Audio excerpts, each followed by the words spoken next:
Oigan, pues qué gusto que nos sigan acompañando en nuestra segunda edición de nuestro podcast Fragmented, donde hablamos sobre creatividad, arte y diseño. En esta ocasión tendremos una charla con el diseñador gráfico Franco Uno, amigo de la Facultad de Arquitectura y Diseño de la Universidad de Colima, quien actualmente ha dedicado su vida profesional a la producción gráfica, especialmente la serigrafía. Sin más preámbulos, les dejo con lo que fue nuestra conversación. Muchas gracias y buenos días.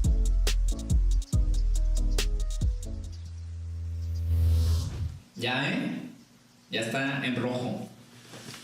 Siempre he creído que la cultura huele a cigarros delicados, güey. Cigarro delicado, ¿te refieres a que huele el museo? ¿Un museo tiene que oler a cigarro delicado? ¿Un museo tiene que oler a cigarro delicado? Una cafetería de viejito de oler a cigarro delicado. ¿Sabes lo que yo decía? En España, si veías una cafetería donde había viejitos con saco y viejitas también con saco, porque no era cantina, era una cafetería, fumando y tomando café, ahí tenías que llegar. Es correcto. Bienvenidos a nuestro segundo programa Fragmentado, en donde hablamos sobre creatividad, arte y diseño. En esta ocasión tenemos a un invitado muy especial. Él es diseñador gráfico, se dice llamar serigrafista y su arroba es Franco1. Bienvenido, Franco, a tu espacio durante los siguientes minutos. Hola, Choc, ¿cómo estás? La verdad, yo no me preguntaste, pero estoy muy contento de estar aquí.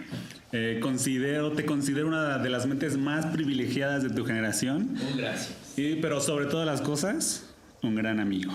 Muchas gracias, Franco, por visitarnos ahora que estamos grabando este programa en Ciudad de México, desde nuestro terruño patriótico nacional. Y cabe destacar, como dijimos hace rato, no tenemos calor porque si no estaríamos grabando en Colima, de donde somos y de donde nos criamos, tú no, pero en general es nuestra alma mater. Es correcto. Bueno, me considero colimense, soy 50% colimense. Y sí, como tú lo decías, estamos grabando desde Ciudad de México. Tuvimos la oportunidad de pasar unos días junto a unos amigos por aquí y me convenciste de grabar el podcast. La invitación era para que viniera a grabar el podcast antes, pero por cuestiones técnicas no pudimos grabar. Pero aquí estamos y hoy vamos a tener un tema muy interesante del cual estuvimos discutiendo y eligiendo para saber de qué hablar y espero que les guste. Como ustedes ya lo vieron, el tema del día de hoy en el título es todos a copiar, con signos de exclamación, así, positivo, enérgico. Y vamos a estar platicando sobre si está bien o no copiar en nuestro proceso creativo. ¿Por qué? Porque como Franco es ilustrador, también me dedico a la ilustración, vamos a poder estar platicando sobre todo esto que nos invade desde pequeños hasta en nuestra actualidad y vida profesional. Entonces, no sé, Franco, ¿qué puedes decirnos acerca de... Platícanos todo este proceso que te ha llevado desde que eras más morro hasta cierto tiempo en que empezaste a hacer las cosas más profesionalmente. ¿Cómo empezaste ilustrando? Tú dijiste que no eras un niño que hacía dibujos como desde chico, como muchas personas que ahora dibujan. Pero ¿cómo te llamó la atención? No me gusta la palabra decir me llamó la atención, pero ¿cómo te llegó la curiosidad de empezar a dibujar desde más chico? Bueno, sí, primero que nada, o sea, yo también siempre escucho en entrevistas y todo, así como el cliché del ilustrador, del dibujante, yo desde niño siempre dibujaba, siempre tenía un lápiz a mi lado. Y la verdad, pues, en mi caso, yo creo que no fue así. O sea, creo que como todos en el kinder dibujábamos, en la primaria también. Y no es que yo lo dejara del todo siempre, pero yo era una persona o era un niño que pues, a la escuela iba a poner atención, ¿no? O sea, sí tenía rayadas mis libretas Sí, hasta atrás. pero en la escuela, cuando estabas niño, pues Ajá. ibas a matemáticas, inglés. Pero también era una persona así como que, ay, bueno, voy a tener un rato libre en mi tarde y me voy a poner a dibujar, ¿no? Yo voy a jugar fútbol o me salí a la calle. Ya fue pues más centrada como en la prepa, que empecé a descubrir que tenía yo ciertas habilidades como para la composición, para desarrollar obra gráfica, que consideré esto como una carrera, ¿no? Y fue ya cuando entré a la universidad en el que decidí que yo quería desarrollar esta habilidad y me puse a partir de ese entonces todos los días a dibujar lo más que pudiera, ya con una intención. Ajá. Pero de todos modos, tú desde chico, como dices, y como vemos en tu trabajo, sí estás muy influenciado en las cuestiones urbanas. O sea, desde chicos, quieran o no, es como un bagaje cultural que te vas agarrando. O sea, no necesariamente si lo empiezas dibujando, sino, pero al final, cuando ya tienes como una carrera y algo en lo que vas pensando profesionalmente hacer, sí se ve que te gustan estas cuestiones callejeras, pero Ajá. gráficas. Sí. Ajá. Sí, justamente es curioso que me lo preguntes porque lo pienso bastante. O sea, yo me acuerdo cuando, pues, ¿cuál fue como mi influencia de empezar a tomar este camino de estilo de obra gráfica? Me acuerdo perfectamente, ya había decidido que quería estudiar y ya quería empezar como a desarrollar una habilidad que me pudiera ayudar ya que entrara a la carrera, ¿no? Y un año antes de terminar la prepa, ya empezaba a dibujar de manera un poco consciente. Y me acuerdo que fui al Liverpool de Colima, que está en Centralia, y me compré una revista de arte urbano. ¿Sí?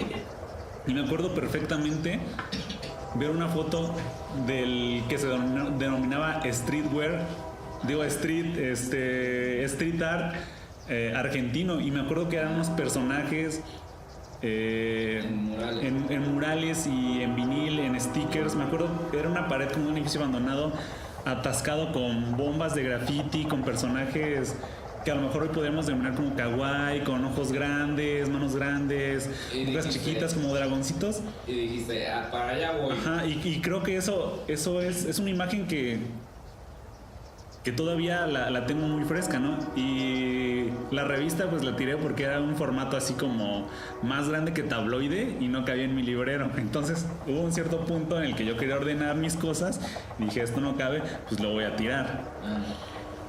¿Pero por qué no la tiras? Pues porque ya no cabía y no estaba tan chida, era como una publicación independiente que no sé por qué llegó a Liverpool, pero ahí estaba y la compré. Street Art Argentina. Pues era como streetwear, street art de todo el mundo. Pero entonces, es como lo que decíamos fuera de micrófono. Hacer lo que te apasiona. O sea, tú en realidad no sabías que existía esa línea, ¿o sí? Pues a lo mejor no de manera consciente. Ajá, no sabía que tenía un nombre. Sí, ajá. O sea, tú la veías en la calle y decías, qué padre. Ajá. Y luego también ya, pues, adentrándome más, yo creo que esa corriente inicial del street art, muy genuina, que yo considero que era de la noche a la mañana que apareciera una pieza elaborada con una intención de manera ilegal o clandestina, ¿no? Porque hoy en día también hay muchas personas que catalogan su trabajo como street art o arte urbano o inclusive neomuralismo, y creo que a lo mejor ese término como de street art pues ya no es el correcto porque se están haciendo bajo términos legales y con todo el tiempo y la luz del día para hacerlos. Pues sí, o sea, en realidad pues ya nos fuimos como del lado del street art en la plática, pero tú cuando, o sea, ya digamos que tú empezaste ya tarde en la cuestión gráfica, dijiste que hasta la prepa. Ajá, sí, o sea, de manera consciente, sí. De manera consciente, sí. Igual, pero no dibujabas tú tampoco. Bueno, sí, o sea, sí dibujaba, pero no así como cosas elaboradas. O sea, por ejemplo, mis compañeros ya llevan al inicio de la carrera sus dibujos de anime horribles, pero ya con una intención y con un conocimiento de un canon de cierto estilo. Pero como dices, o sea, ya... O sea, yo sí te puedo decir que desde la prepa y desde el inicio me sentía muy interesado por todas estas corrientes. A lo mejor todavía no las practicaba o no las trataba de replicar, pero ya me interesaba, ¿no? También me acuerdo que yo consumí una revista que se llamaba Canvas. Ajá. Y creo que también ese fue como de los puntos de inflexión que me hicieron decidirme por ser diseñador, porque era una revista que hablaba de tenis, hablaba de moda y presentaban a diseñadores. O sea, yo en esta revista yo conocía a Guachabato, a Sanner, a Seger, a Mr. Cone, a los que yo considero que son pues de la élite del diseño y de la ilustración mexicana. Y gracias a esa revista fue como ver, oye, están estas personas que desarrollan obra gráfica y que colaboran con marcas. Y no, o sea, también me acuerdo mucho de la publicidad que había de uno de los tatuadores de Miami Ink que colaboró con DC y tenía como dos de las cosas que yo ya amaba como desde la secundaria, ¿no? Como los tenis, la moda, se puede decir así. Tenis, ¿verdad? Sí, como tatuados, ¿no? Sí. Y fue como, a mí me gustaría hacer eso, ¿no? ¿Qué tengo que hacer? ¿Qué habilidades tengo que tener para, pues, algún día colaborar con una marca grande? Pero tú igual decías que no sabías dibujar. ¿Tú piensas que no sabías dibujar?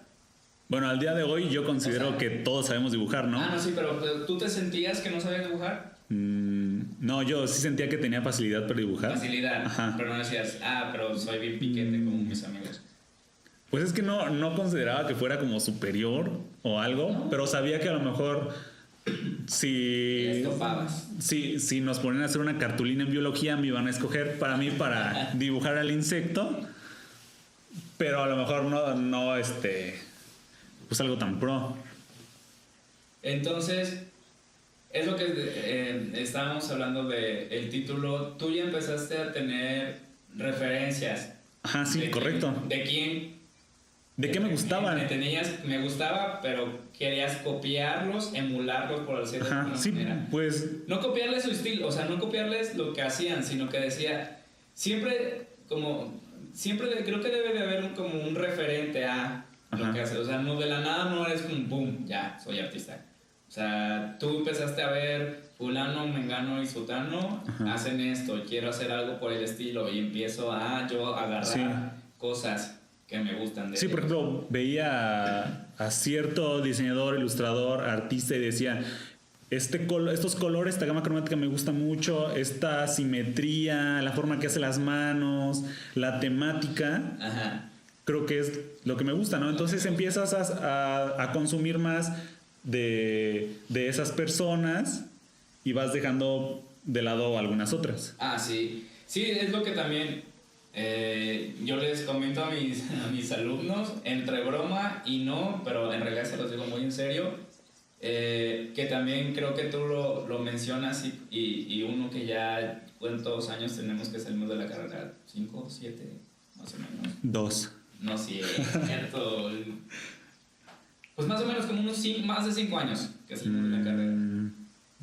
No, como 5, como 4 o 5. Bueno, tú, yo ya salí más. Bueno.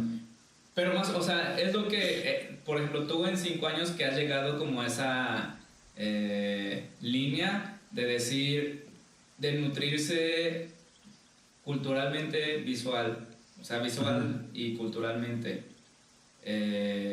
Porque tú empezaste a agarrar cosas que a ti te latían y sacaste ideas de lo que a ti te gustaba. O sea, pero creo que es lo que les digo a mis alumnos, tienen que culturizarse de alguna manera visualmente.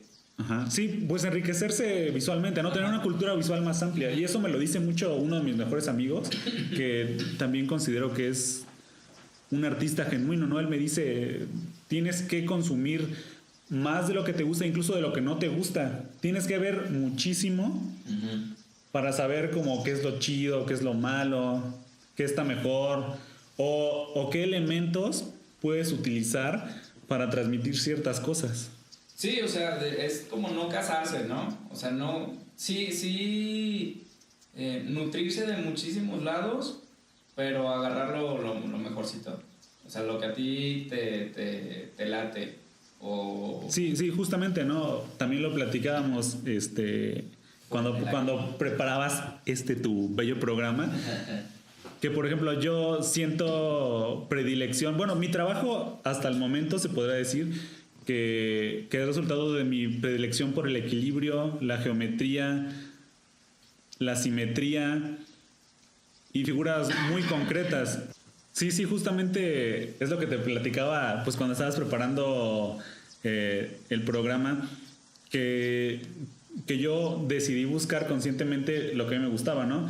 Que es la simetría, el equilibrio y el uso de formas geométricas, que creo que hasta el momento mi trabajo se ha desarrollado sobre esa línea. Pero esa es la cuestión que dice, hacerlo de manera consciente, porque a veces los chavos que escuchan este podcast tienen que hacerlo de manera consciente para que se den cuenta qué es lo que les gusta.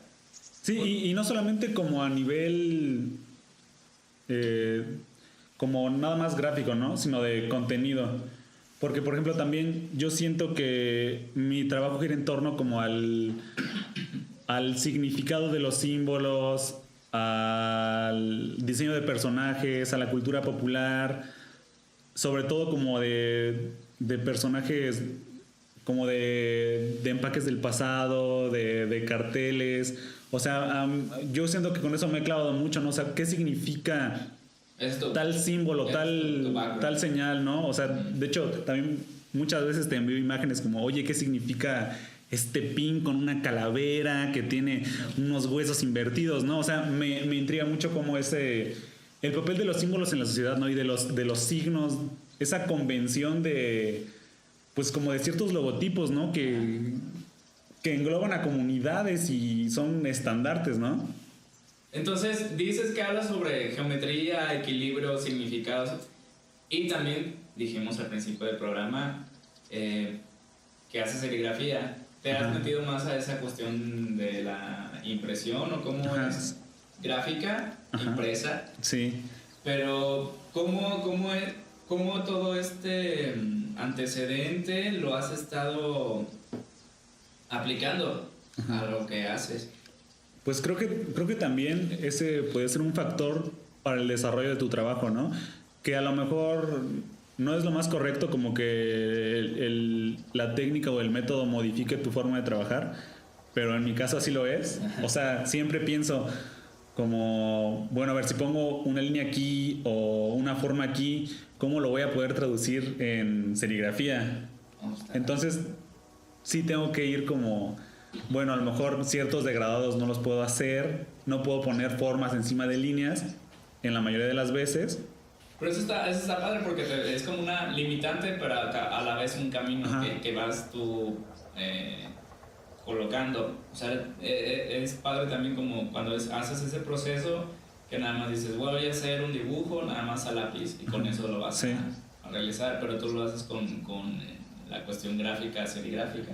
Incluso también creo que los programas vectoriales o de mapa de bits como Illustrator y Photoshop también creo que llegan a influenciar bastante en el desarrollo del estilo de cualquier persona, ¿no? Porque hay veces que pues cuando dibujas de manera natural, analógica, pues todo es más orgánico, más curvo, e inclusive cuando trazas una curva o una recta en Illustrator o Photoshop te salen las esquinas puntiagudas o cortadas, ¿no? Entonces también creo que eso puede cambiar mucho la manera en que se ve una pieza.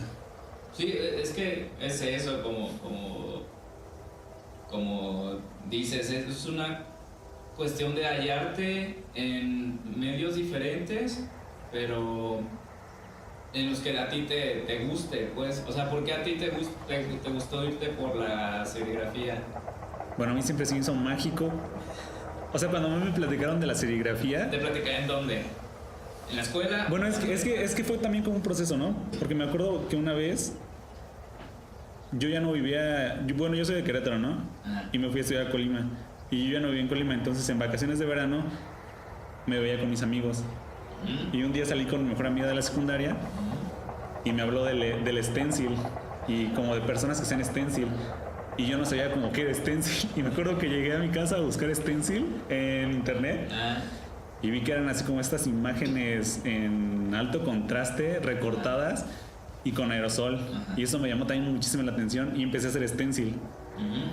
Me acuerdo que tenía mi laptop con la cámara web y me tomaba fotos con mis amigos.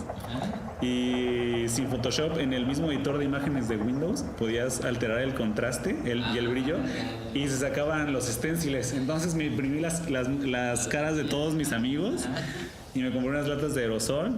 Según también teníamos un crew, me recorté unas letras, me hice unos stenciles y compré un montón de papel Revolución porque mi intención era salir a pegarlos a las calles, pero en realidad pues no los pegué, pero lo hiciste en tu patio. Pero fue como mi antecedente a la serigrafía, ¿no? Que también la serigrafía pues es un stencil tal cual, ¿no? Y luego también cuando me platicaron de la serigrafía fue como, ¿en serio esto existe? ¿Dónde te acuerdas que viste serigrafía? La verdad no me acuerdo. Es que es bien difícil, es que es bien difícil la serigrafía. O sea, no difícil por la técnica, sino que hay muchos carteles que se ven bien chidos en serigrafía, pero que, o sea, yo siento igual como que por la época la serigrafía nada más la veías en playeras. Sí, justamente, ya me acordé, fueron unas amigas que estudiaban en una prepa que se llamaba CETIS, que era como de artes y oficios. Entonces tenían de taller o como de carrera técnica serigrafía y me platicaron así como que era y yo no podía creer, así como a mí se me hizo mágico. Entonces, ¿por qué no tengo serigrafía? Sí, y a partir de eso me puse a investigar muchísimo sobre la serigrafía, ¿no? Como qué era, qué posibilidades tenía. Y yo creo que le puedes preguntar a cualquier persona que sea impresor y la magia de pasar el rasero por la pantalla e imprimir, nunca se va a agotar esa felicidad. O sea, esa magia es infinita. Y también el hecho de hice algo que me gusta mucho y puedo tener varias copias. Te puedo regalar una, te puedo vender una y me puedo quedar siempre unas dos, ¿no? Eso también me gusta mucho. Es muy social. Sí. Es muy social la serigrafía. Sí, es que, o sea, es padre la serigrafía. O sea, yo creo que solo conocí la serigrafía hasta la facultad. O sea, como que tenía el antecedente, pero yo llevé mucho. Creo que el antecedente más cercano es el grabado. No es serigrafía, pero es. Sí, y de cierta forma son como hermanos, ¿no? Porque en ciertas áreas como el FONCA se considera gráfica a serigrafía, grabado, a linograbado, a todas estas formas de estampación. Sí, o sea, yo tenía como ese antecedente de ir al Instituto de Bellas Artes y ver gente haciendo grabado, que también es muy padre, pero tú dices la serigrafía, y como la he visto, creo que la he visto más cercana a ti, porque yo conocía a artistas que hacían serigrafía, pero no sé qué tanto era la emoción, por decirlo de alguna manera, de hacerla y producirla, porque me acuerdo que me regalaste en Navidad o algo así, una postal de un oso polar, y dije, hay posibilidad. Sí. O sea, no solamente la playera, ¿no? Sí. Porque creo que, por ejemplo, yo tenía mi único acercamiento gráfico, publicista, como profesional, era hacer playeras para candidatos. y tenía un amigo que imprimía esas playeras, pero era como mi único acercamiento. Sí, y es curioso, ¿no? Porque yo considero que es como la única técnica gráfica que puede usarse para dos cosas, ¿no? O sea, no puedes usar el óleo para otra cosa más que para producir cuadros, ¿no? Lienzos. Y, o sea, ni modo que te imprimas una... Bueno, que hagas una playera con óleo, ¿no? O... Bueno, sí se puede, ¿no? Pero es un cagadero. Y aceitosa. Ajá.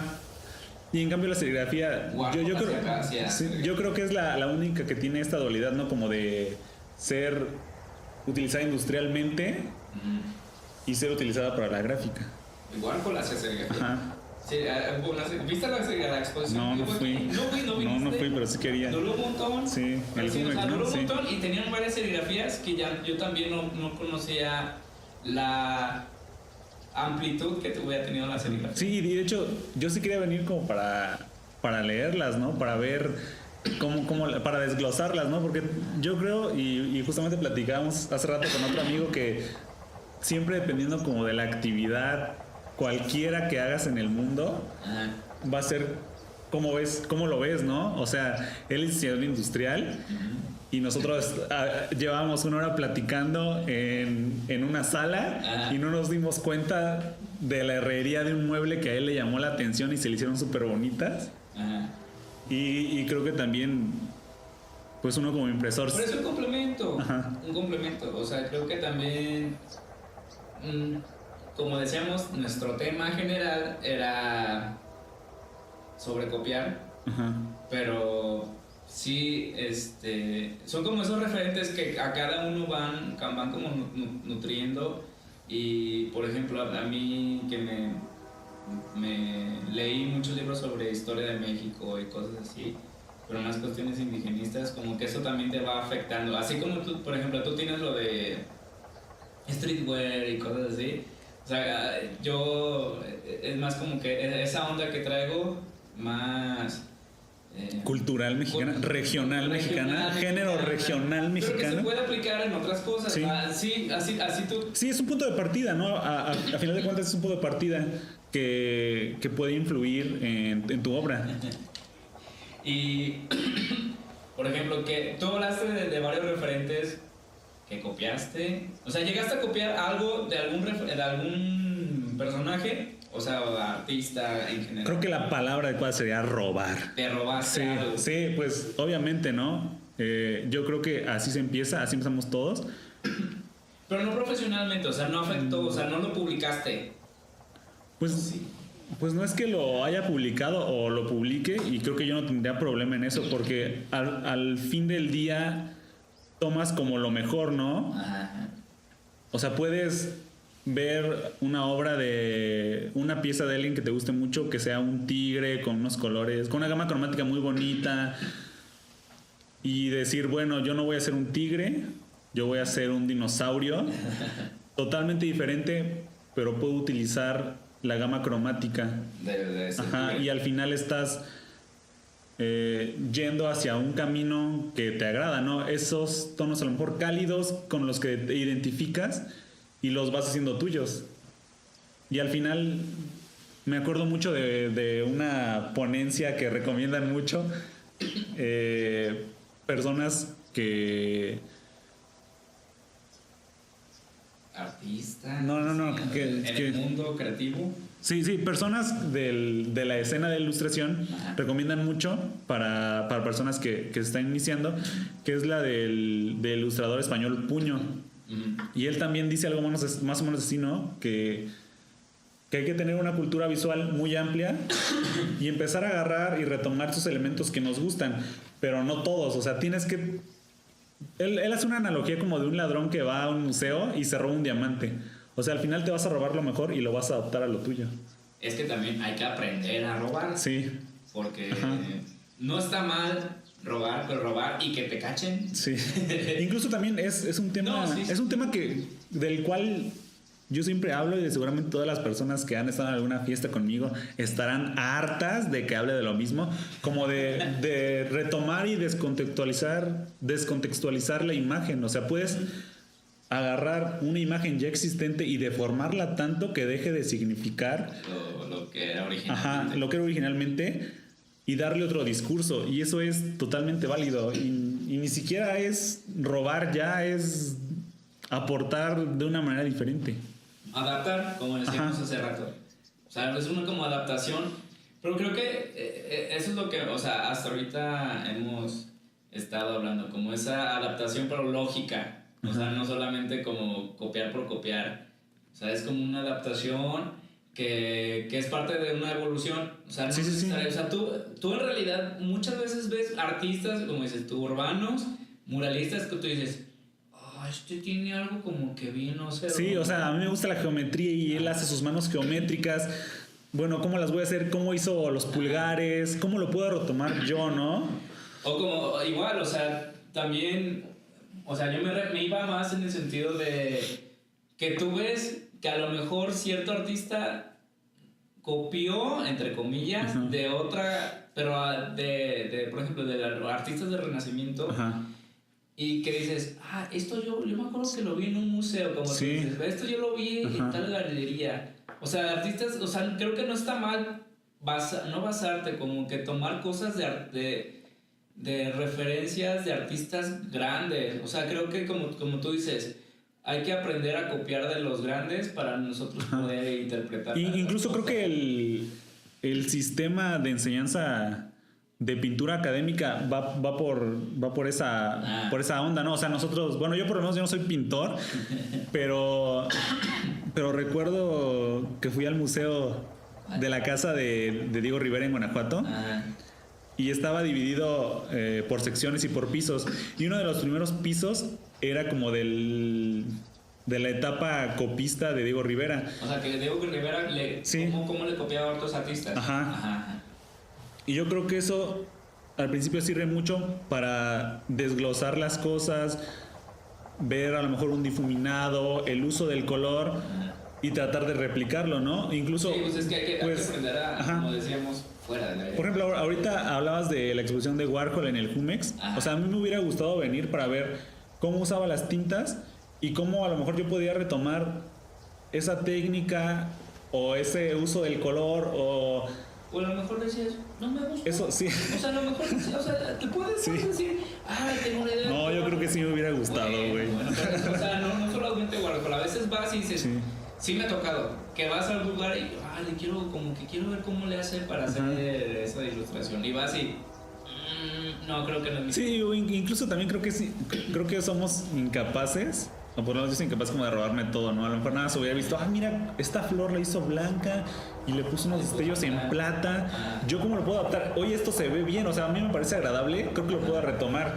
Y creo que en el mundo de ilustración, que creo que es el mundo que tenemos más cercano tú y yo, es lo que vemos cómo se desarrollan las personas, ¿no?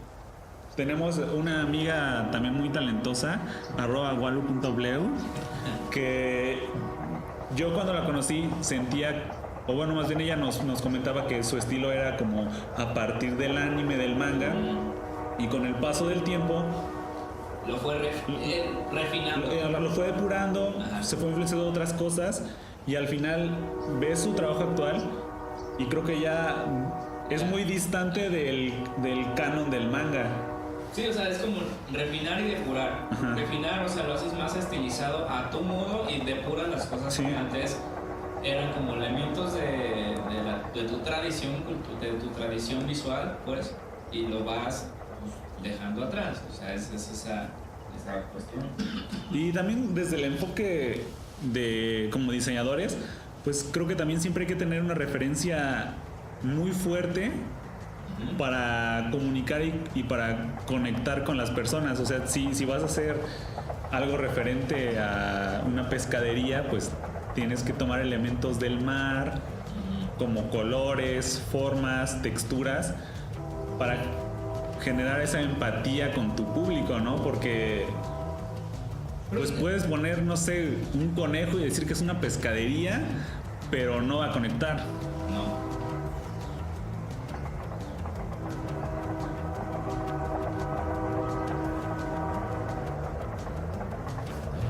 Pues bien, estamos llegando a la recta final de nuestro programa.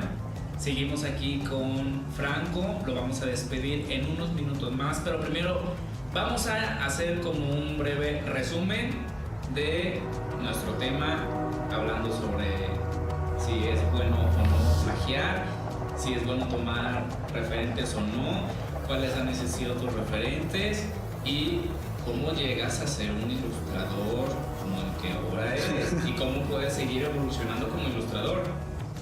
Pues bueno, ya no me acuerdo de todo lo que me preguntaste, pero bueno, creo que en resumen es el proceso natural, ir viendo qué te gusta y tomando ciertos elementos, y es el camino que todos debemos seguir. Yo no creo que en algún momento se llegue así como, ay, ya lo sé todo, o ya tengo un gran nivel. No creo que eso va a durar siempre, y siempre hay que seguir enriqueciendo el trabajo pues con otras cosas, y también va a llegar un punto en el que te aburres de lo que haces y vas a ir por otro camino. No, pero o sea, es como, o sea, tú dices, hace, no sé, cuando estabas en prepa ya te gustó streetwear, y luego streetwear te fuiste por serigrafía a lo mejor te vas por otra cosa. O sea, ya es como un proceso que tú vas llevando, pero nunca dejas atrás tus... Sí, no, por ejemplo, como tú lo comentas, ¿no? Primero era la onda del street art, y luego pues toda esta gráfica vectorial que me impulsó mucho, y ya que empecé a imprimir, pues empecé como a observar a todas las personas que desarrollaban gráfica pues a mano, ¿no? Y me empezaron a gustar las líneas orgánicas. Las que dijiste que hicimos como una banana con Sharpie. Ajá. Y hacerlo porque se puede. Sí, ajá. O sea, no solamente lo puedes hacer. También creo que eso está bien, ¿no? O sea, no clavarse en una sola cosa, sino ir enriqueciendo las cosas. Ajá, ir cambiando de influencias y enriquecer su trabajo, ¿no? A lo mejor si te gusta mucho como lo vectorial, pero lo fusionas con una técnica manual, pues puede ser algo nuevo. O sea, puedes agarrar de tus referentes digitales y vectoriales y de los figurativos y hecho a mano, y puedes sacar algo chido. Y creo que también eso va mucho con el tema, ¿no? O sea, de cómo transformar las cosas que ya existen en algo nuevo. Creo que como así. Y con eso desarrollas tu estilo y una personalidad. Sí, o sea, como tú dices, es cuestión de seguir comiendo ilustración, comiendo diseño, comiendo técnicas, y tú interpretarlas y experimentar. O sea, creo que la experimentación es lo que lleva a dar ese paso, ese salto de lo que tú dices. O sea, ya te clavas tanto en el medio digital, pero un día dices, ya me cansé. Ya me cansé, o no me cansé, a lo mejor dices, bueno, me he cansado, pero le pongo a mano. Y pum, o sea, aparece algo que te gusta. Sí, al final no hay reglas, ¿no? O sea, en resumen, sí, es consumir mucho, ver mucho, analizar. Pero ahorita, bueno, es que también como que es eso, para chavos y que espero que escuchen este como podcast, porque son como pláticas entre amigos, pero que han llegado a cierto nivel que sí agradecemos visualmente, pero creo que es eso, que no se aflijan si en la escuela no desarrollan como estas habilidades, pero que sí es como que la iniciativa de uno seguir experimentando. O sea, no solamente en la escuela, quieran o no les van a enseñar todo. Sí, ¿no? Creo que han aprendido en la misma fracción de tiempo de la escuela, no sé, que son 3 años, 4 años. En la misma fracción de tiempo, ya que estás fuera de la escuela, aprendiste o experimentaste más. Porque en la escuela, quieran o no, sí es como una disciplina, pero ya por fuera es más supervivencia. Sí. O sea, es como una supervivencia de compararte con otros artistas, conocer a otros ilustradores, meterte a trabajar a un taller de serigrafía, y pues es eso, o sea, seguir intentando nuevos métodos, conocer muchas técnicas, porque a veces hay como gente como que me casé con la ilustración en pluma. Y, por ejemplo, o sea, a mí me gusta mucho la serigrafía, pero sé que es un proceso un poco largo, no sé si largo o tedioso, pero, o sea, conozco pues las probabilidades y posibilidades que tiene. O sea, creo que es eso de que necesitas comer y comer y comer. Sí, todo tiene que enriquecer, ¿no? Y una vez que tienes estas bases como de, bueno, mis referentes, tomé estos elementos y ya los licué y saqué algo nuevo, y ya empiezas como a avanzar y enriquecerte a lo mejor de experiencias diferentes, ¿no? O sea, de vivencias, de alguna frase. ¿Cuál ha sido como que tu experiencia? ¿Mi mayor oso? ¿Tu mayor oso? No, tu experiencia más como que te explotó la cabeza y dijiste, quiero hacer... o sea, ya dijiste que fue la revista, Ajá. pero ya cuando saliste de la facultad... Como un punto de inflexión del estilo. Ajá. Pues, como un cambio de no paradigma, pero que dijiste, o sea, cuando ha sido como pues mira, yo digo que salí de la escuela y creo que como que solo consumía lo que me gustaba, así lo vectorial, y rechazaba todo lo demás, ¿no? Así como el arte clásico, la ilustración clásica, lo demeritaba mucho, ¿no?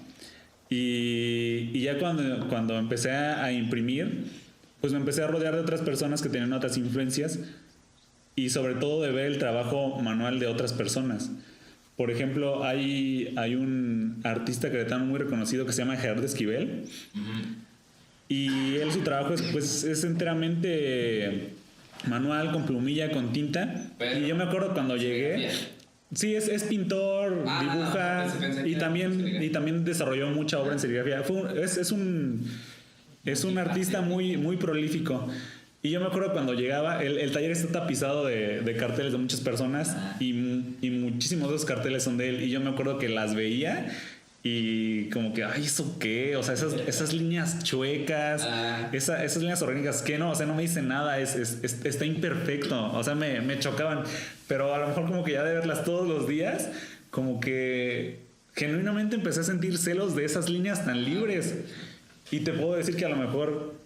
Sí, ese ya es un poco mi camino, ¿no? O sea, como dejar un poco lo vectorial y también a lo mejor si no dejarlo, tratar de que el vector se vea más orgánico. Uh-huh. Porque también siempre me clavaba mucho así como que no, tiene que estar geométricamente perfecto. Uh-huh. Y también perdía mucho tiempo, o sea, me esperaba mucho de que, estas dos esquinas no miden lo mismo, ya se ve horrible, no lo puedo sacar. Uh-huh. Cuando, pues la verdad, nadie lo nota. No. O pocas personas, o nada más tú. Entonces creo que también eso enriquece mucho, ¿no? Uh-huh. Vi el trabajo de otra persona, uh-huh. Lo analicé bastante y descubrí que también es positivo. Y ya te puedo decir que no me encierro en nada. O sea, sí hay cosas que no me gustan y hay cosas que a lo mejor... Pero te metió la espinita. Sí. Te metió la espinita de hacerlo más... Ajá, y creo que ya valoro también muchas cosas, ¿no? O sea... Cada técnica, hiperrealismo, cubismo, o sea, todo ya lo valoro y creo que puedo sacar algo bueno de cada cosa. Y antes también, o sea, solo utilizaba como la línea vectorial pura y dura, y ahora ya trato así como que, bueno, a ver, más manchita, más sombra. O sea, yo defiendo mucho la historia del arte, pero como tú dices, es parte...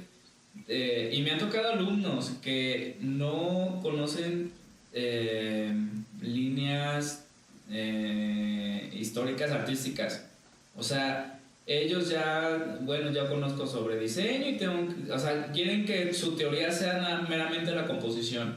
Y no, o sea, la composición nada más es una parte de eso. Ajá, o sea, sí. Y es eso de que tienes que copiar de otros artistas y ni siquiera artistas contemporáneos de tu época. O sea, también puedes copiar de otras países, pero de otras líneas del tiempo. Sí, totalmente, ¿no? Y incluso también como de cosas que no tienen que ver tan directamente con la ilustración, ¿no? A lo mejor una escultura o hasta la misma composición de una revista. Uh-huh. ¿Cómo puedes retomar esa composición para adaptarla a una ilustración? O sea, y eso también es muy interesante. Ni siquiera trato de ilustración, o sea, ves y... Por ejemplo, o sea, hablamos de los más reconocidos, así, artistas del Renacimiento, pero a veces envidias las gamas cromáticas que utilizaban, o a veces eso lo puedes utilizar tú para otra cosa. O sea, son como hay mucho más allá de los artistas que tú conoces en revistas y eso. O sea, para la gente y los chavos que podrían escuchar esto, sí metan esa historia del arte, porque no solamente es diseño gráfico. O sea, ellos creen que nada más es de Bauhaus en adelante. Ajá. Pero es mucho más allá de de eso, o sea, hablábamos de la exposición de Warhol, que también tenía mucho que ver con fotografía, y esa fotografía las imprimía en serigrafía, y es una intervención que podríamos hacer, enriquecer más a los ilustradores y que abran más como que la mente. Pero pues yo creo que ya para cerrar, ¿con qué 3 ideas podrías quedarte de la plática? Pues de que cuando empieces o cuando quieras hacer tu trabajo evolucionar, consumas, analices y tomes lo que te gusta para implementarlo en tu trabajo. O sea, creo que ese sería pues el tema principal y la base de lo que hablamos. Pero yo creo que también es importante la producción.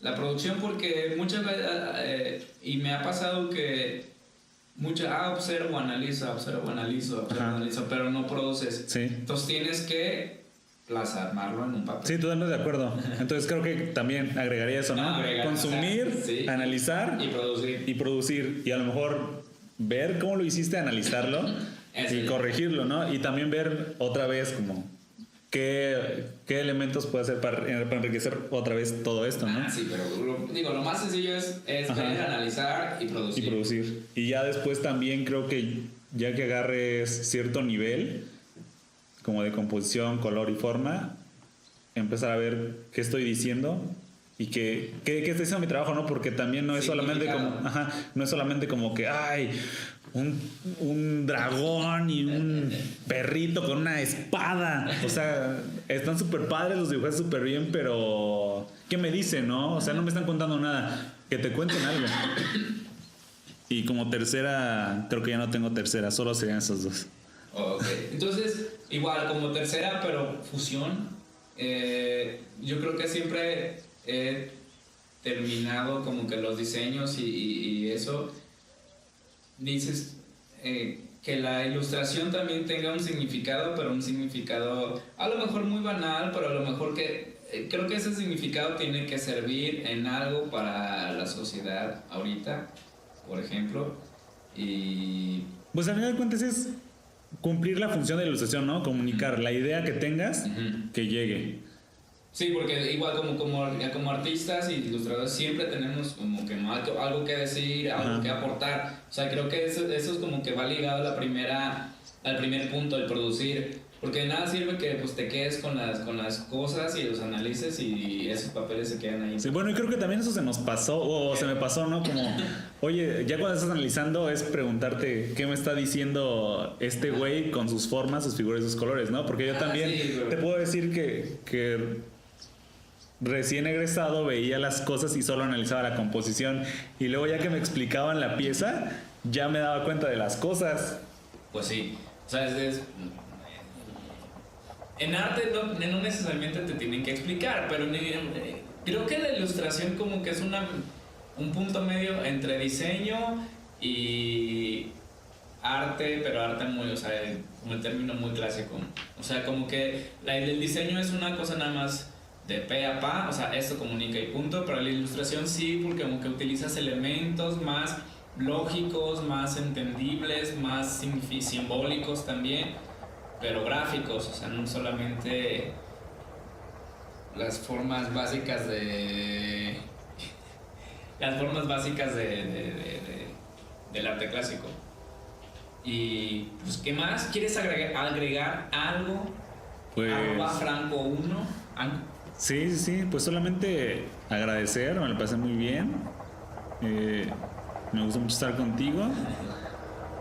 Y pues ya. Sí, tuvo sus cosas. Este es nuestro segundo podcast. Vamos a irlo refinando. Pues no refinando, vamos a irlo puliendo para que podamos tener una línea de podcast que les pueda servir y que puedan ahí como que tener un buen rato para escucharlo en su coche, de fondo mientras hacen la tarea, no sé. ¿En dónde quisieras que escucharan? A mí me gustaría que nos escucharan cuando estén trabajando. ¿O en la regadera? También en el regadero, ¿por qué no? En el WC. No, la regadera, WC. No, donde quieran. Se va a poner bueno. O sea, yo que estoy aquí como invitado, les puedo asegurar que se va a hacer bueno mejor. Ya vi la lista de los futuros invitados y está buenísima, Es que, pues no se lo pierdan. Y pues muchas gracias, Chuck. No, a ti, Franco, por tu tiempo en esta casi hora de lo que llevamos hablando sobre la creatividad en Colima y en México. Y pues nada, esperamos que sigan escuchando este podcast. No se olviden de suscribirse en donde estén escuchándonos. Quizás nos escuchan por YouTube, quizás nos escuchan por Spotify, que es nuestra como fuente principal. Pero compartan este podcast, coméntenos lo que les haya parecido y también ideas para futuros temas de que tengamos en el podcast. Pero lo importante es que les haya quedado ese mensaje que quisimos transmitirles, el cual es muy ambiguo y metafórico. Pero pues nada más, creo que ya nos vamos. Muchas gracias y buenas noches. Vamos por un saludo y un beso. Un saludo y un beso. Bye.